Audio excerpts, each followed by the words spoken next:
Well, please join me in thanking our panelists, Khaldoon, Carol, and Yasser. Thank you very much.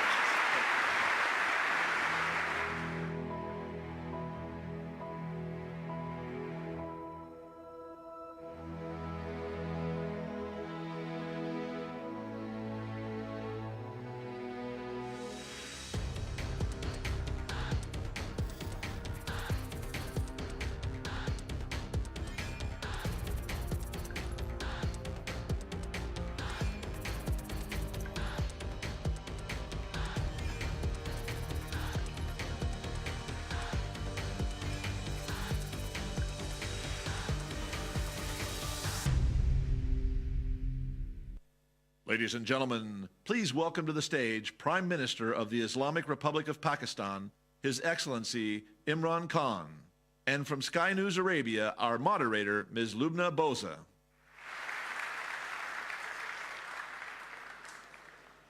Good morning.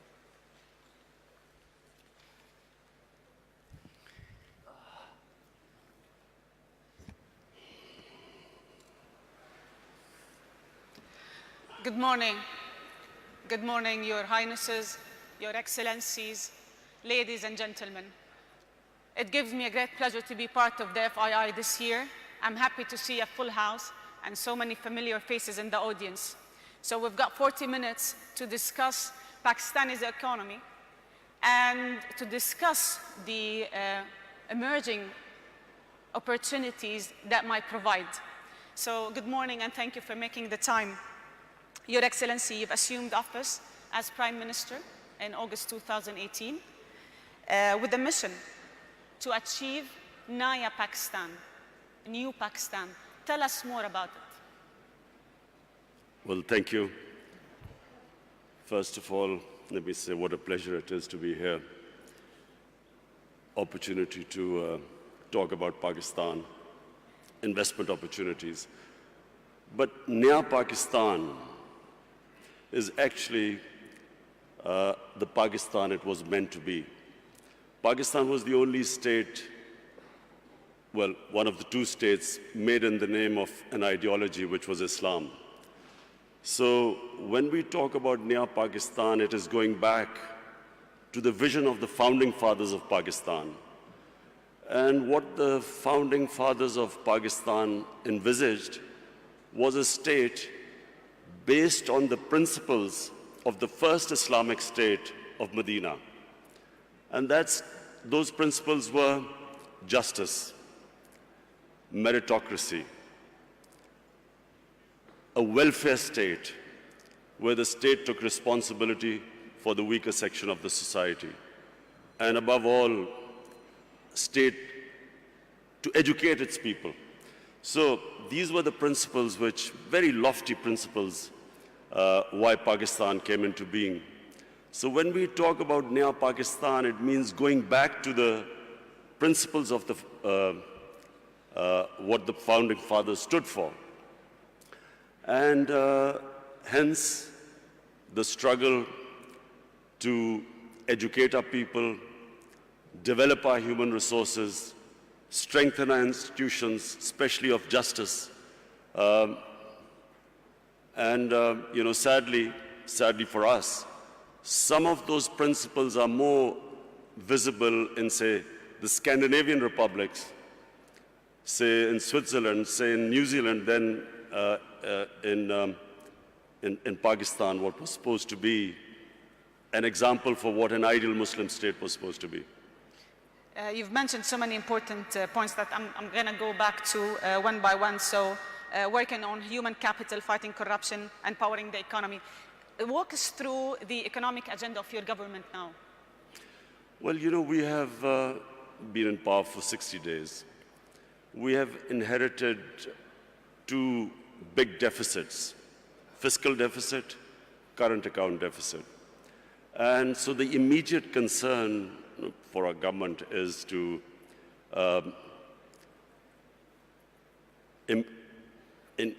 increase our exports. We need to increase our exports because we have shortage of foreign reserves because of our current account deficit. We need to get more remittances through the banking channels, because there are about 8 to 9 million Pakistanis who work abroad, who are living abroad. So we need to bolster our foreign exchange reserves, immediate improvement in exports, giving incentives to the exporters, getting Pakistanis to send remittances through the banking channels, because then we would have enough dollars. At the same time, clamping down on money laundering. It's a problem in most of the developing world where the money leaves the country through illegal channels. And then create the opportunities for investment. So these are the immediate measures we have been taking in these 2 months. Obviously, to get through this difficult period, we're looking for loans. And that's actually my next question, because with such an ambitious agenda, you require resources. How does your government plan to overcome the existing financing gap? Are we talking about loans, IMF program?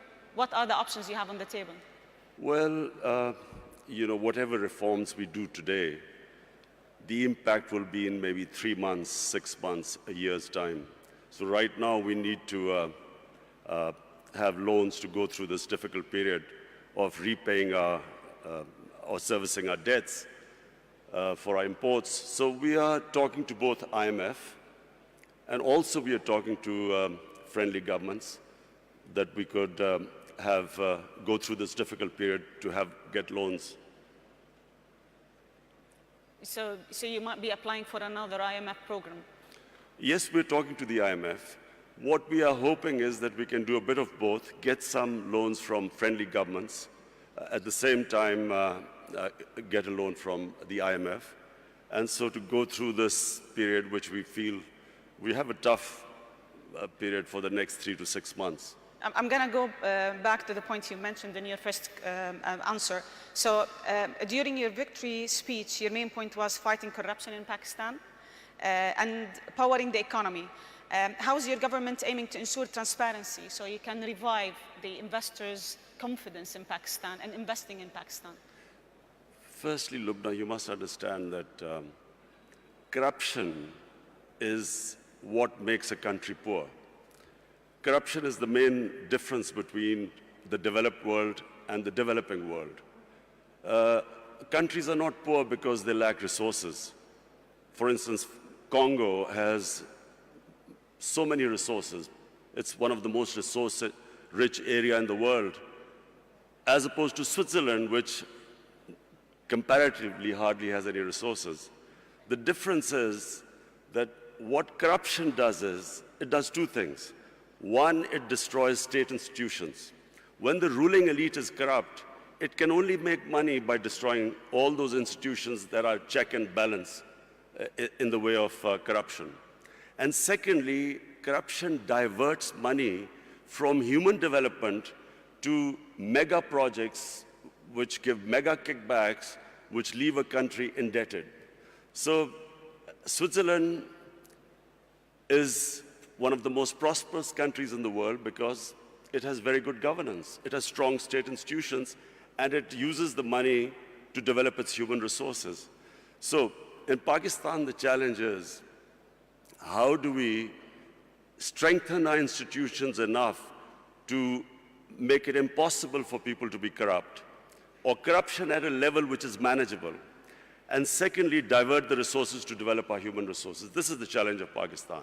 So what we've been trying to do since we've been 60 days in power is to strengthen the state institutions, develop meritocracy.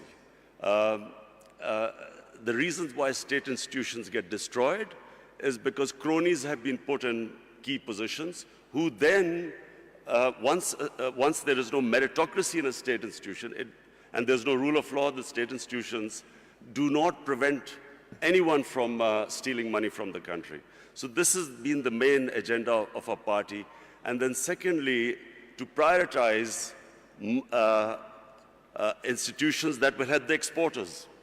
So hence, we have made all the laws at the moment to help our exporters.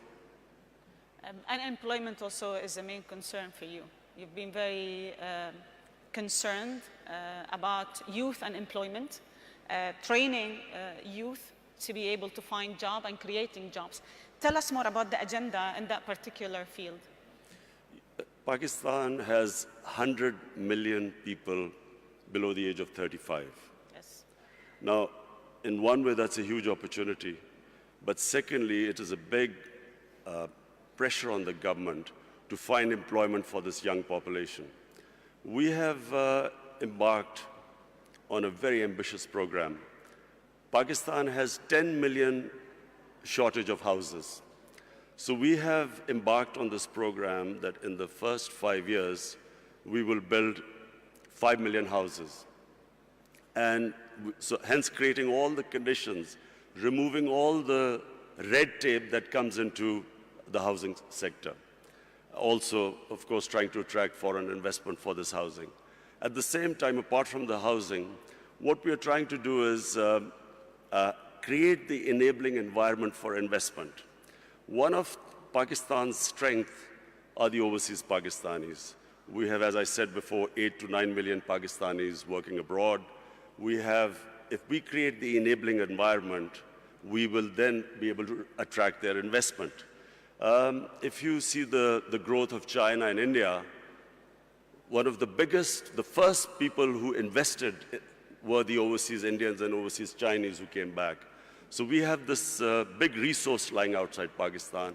Our main effort is to create the enabling environment, make it easy to do business, the ease of doing business, bringing down the cost of doing business, and attracting this investment. Speaking of China, you've always spoke about how good China is in bringing 700 million people out of poverty. And I think the China-Pakistan Economic Corridor, or what you call CPEC, is being debated a lot lately. I would like to understand more about it from a Pakistan angle. First of all, let me just say two things about China, which for Pakistanis is very attractive. One is that China is the only country in human history which brought out 700 million people out of poverty in 30 years. Secondly, China has, in the last 5-6 years, really clamped down on corruption. In the last 4 years, I think they convicted about 415 government ministers in corruption cases. So these are the two problems which face Pakistan. We have corruption. And so we are going to look for ways, because white-collar crime is very difficult, especially in our countries, to catch, because we do not have the people. Absolutely. We do not have those who understand, who can convict white-collar criminals. So we are going to get help from China. And secondly, all the ways, the way they have brought this huge amount of humanity out of poverty. So poverty alleviation is the second thing which we learn from China, and I'm going there next month. So we hope to, we've already asked the Chinese government to help us in these two areas. CPEC is a great opportunity for Pakistan. CPEC connects us to China, which is one of the biggest markets. Because of CPEC, we are developing Gwadar, which is, after Singapore, the second deepest port. And because of CPEC, we are developing these special economic zones where we will invite investments from all over. So hence, provided we get our governance structure right, CPEC is a great opportunity for Pakistan. And actually, that leads to my second question, that this whole collaboration with China, how can it help Pakistan bring more international investors? Well, simply because China is a huge market. Secondly, the CPEC is this route which connects us, China, right down to Gwadar. So we have all this opportunity with these special economic zones to invite people. It gives a great opportunity for investment. And remember Pakistan's strategic position. It is sitting next to two of the biggest markets, India on one side, China there, and then, of course, inshallah, when peace returns to Afghanistan, Then we have this all the way to Central Asia. So Pakistan is strategically probably one of those countries blessed. It is placed in one of the great positions in the geography of the world. And actually, I would like to comment on this point, but because rightly so, like Pakistan is very well placed to connect Central Asia, Middle East, China, and the Western markets. Do you have a plan to leverage on that natural advantage? The plan is to create the enabling environment in Pakistan so that we can attract investors. Not just foreign investors, not just overseas Pakistani investors, even our own investors who, unfortunately, because of our poor governance system, were not really investing in Pakistan. We didn't even give them enough incentives, and I'm talking about Pakistani investors. So we are restructuring our duty structure. We are our tax incentives. We are restructuring everything so to incentivize people to invest. What are the sectors that you think investors would be more interested in Pakistan? Minerals. There are vast amount of mineral wealth lying in Pakistan. Coal.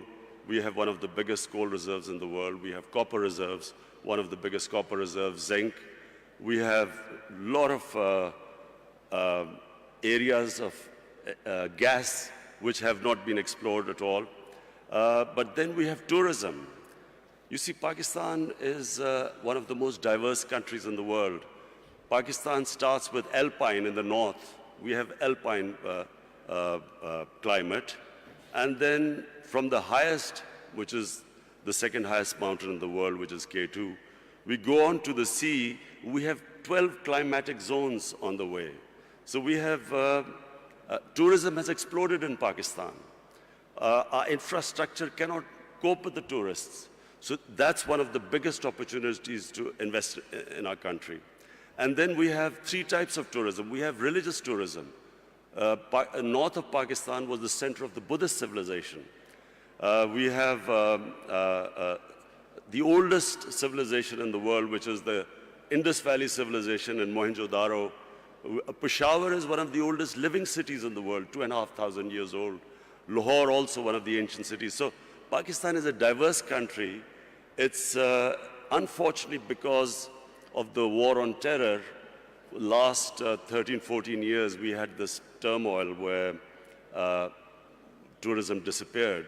But in the last 2 years, we have all records of tourism have been broken in our country.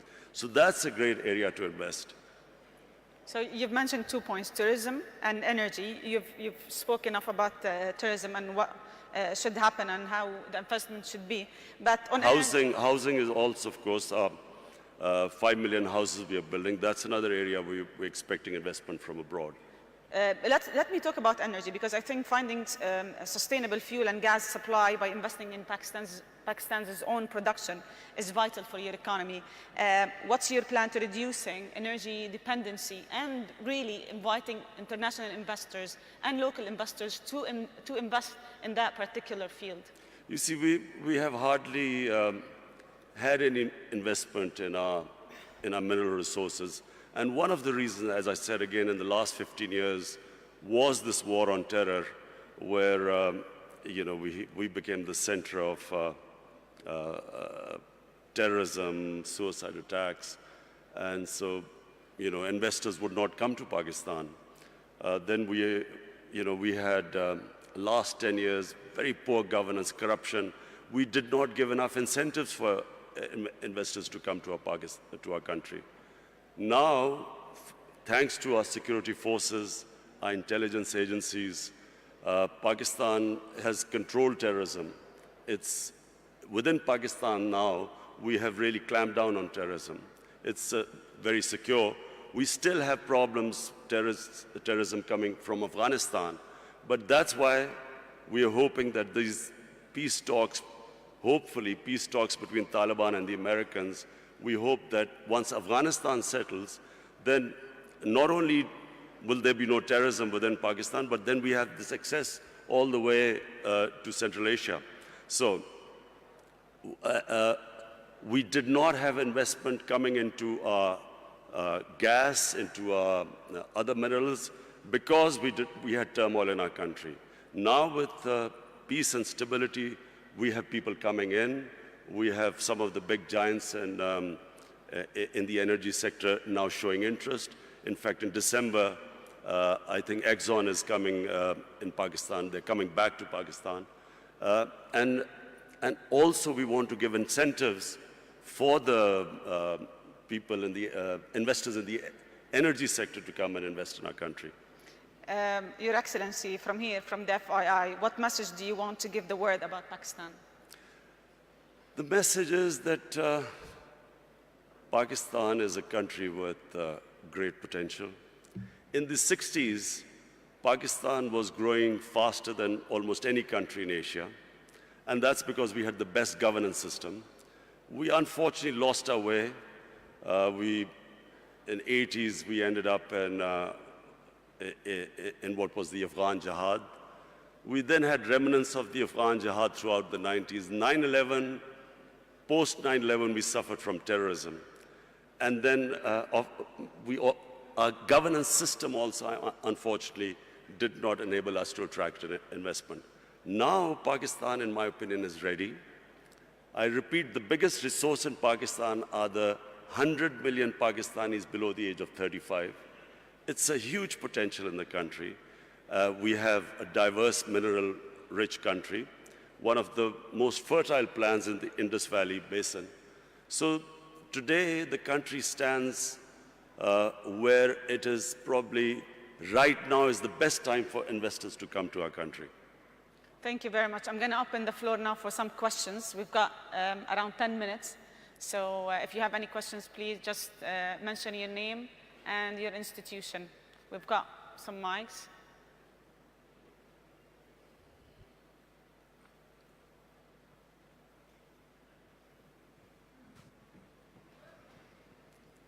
I think I was very comprehensive.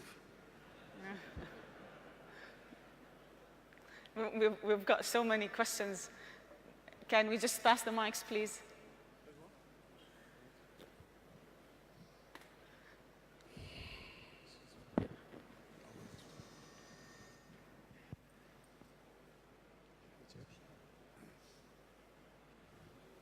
Bismillah ar-Rahman ar-Rahim. Your Excellency, welcome to Saudi Arabia. Okay, welcome. Saudi Arabia businessmen are really very much looking at investment opportunities in Pakistan. We have a lack of information. I think we need to strengthen the economic section of the Pakistani embassy in Saudi Arabia so that the Saudi businessmen have full information.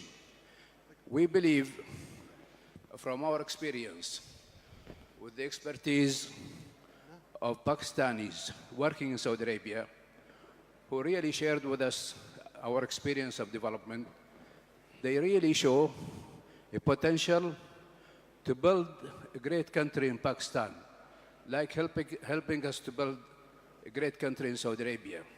So we are looking forward to get more information about Pakistan, because many Saudi businessmen are interested for investment in Pakistan.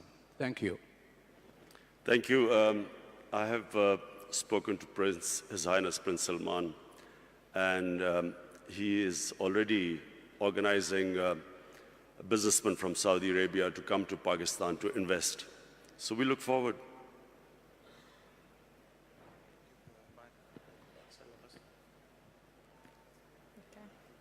I'll take two more questions.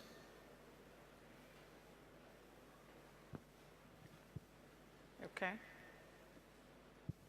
Hi, Imran. I'm Vikram from Tech Mahindra. Very inspirational talk. You did mention about 100 million people below the age of 30.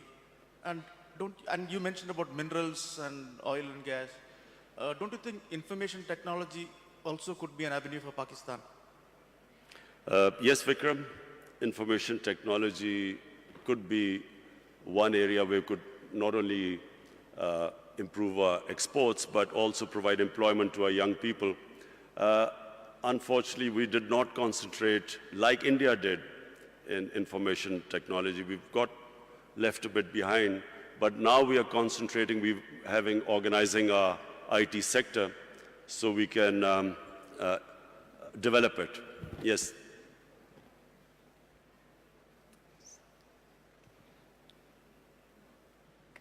Assalamu alaikum, Khan Saab. My name is Kashif Khan. I'm a private equity and investor from the Middle East. My question to you is, a lot of investors have invested previously in the past into Pakistan economy.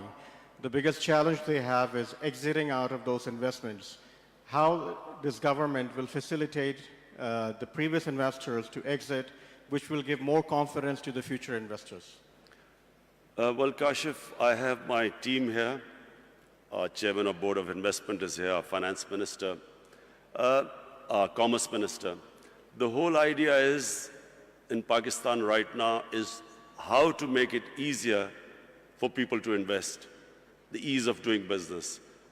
We are already working on it, trying to remove all impediments. In fact, we are now about to develop a one-window operation for investors, that anyone who wants to invest in Pakistan, he will just be able to contact one point where they can contact, and any problems they are having, we will remove. So we are now determined that the only way the country can go forward and we can provide employment to this young population is by helping the investors. And you will find things improving by the day. So we will have one more question before we wrap up. Heather Henyan from Mindshift Capital. Hello. Assalamu alaikum, Your Excellency. Welcome to Riyadh. Pakistan is one of the largest importers of oil, and Saudi being one of the largest exporters. So can you maybe shed light on the possibilities of potential cooperation in oil refineries or downstream opportunities in manufacturing in Pakistan? Well, we are already talking to Saudi investors for an oil refinery to be built in Pakistan. In fact, we need 2 oil refineries in Pakistan bearing the amount of demand. So yes, the answer is yes, we are talking to Saudi Arabia. We have already met Saudi investors who just came over to Pakistan. And there is cooperation, and there's going to be increasing cooperation between Saudi Arabia and Pakistan. So we have one more question. Okay. Sorry, over here. Heather Henyan from Mindshift Capital. Just to ask about the gender strategy for Pakistan. We know that women have played a very strong role in microfinance, in the business of Pakistan, and in the formal economy of Pakistan.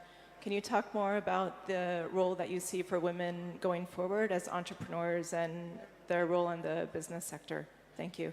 The most important thing at the moment for our government is to ensure that we raise a female literacy in our country. Unfortunately, in literacy, we have got left behind in the subcontinent, but specifically female literacy.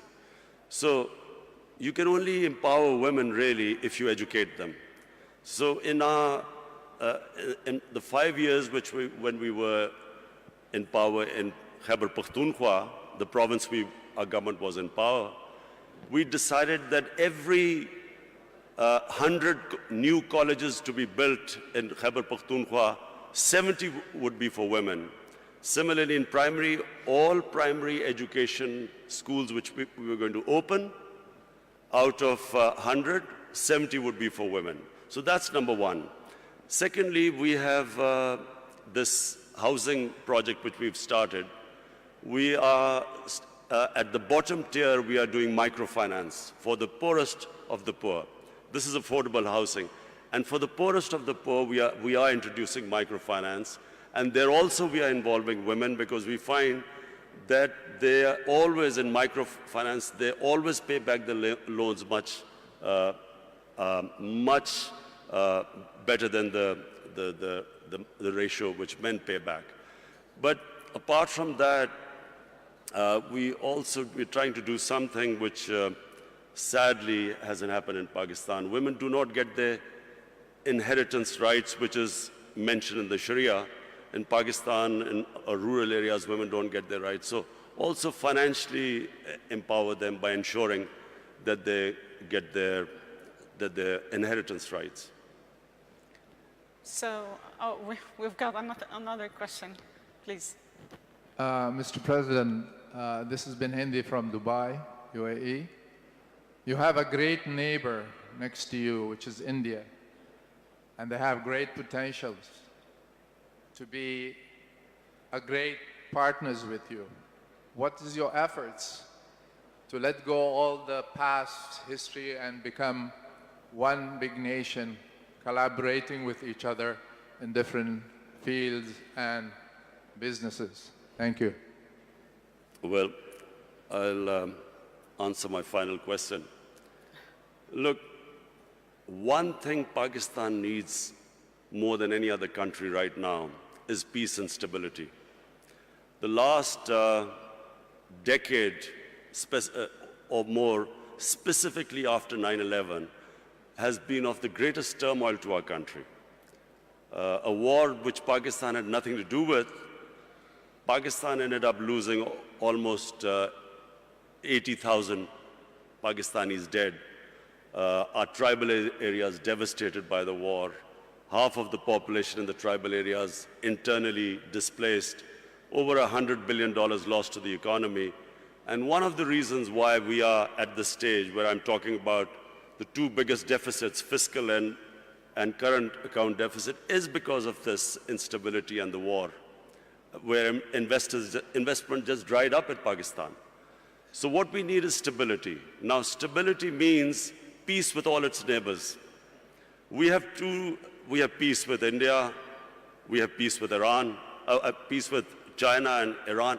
Our problems are right now with Afghanistan and with India. Now, when I won the elections and came to power, the first thing I tried to do was to extend a hand of peace to India.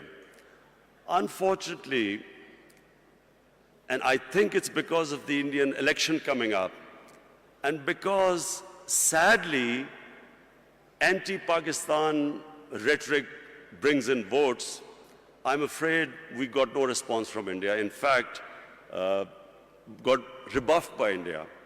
Now, what we are hoping is that we'll wait till the elections, then again we will resume our peace talks with India. Peace with India is important not just for Pakistan, but for India as well.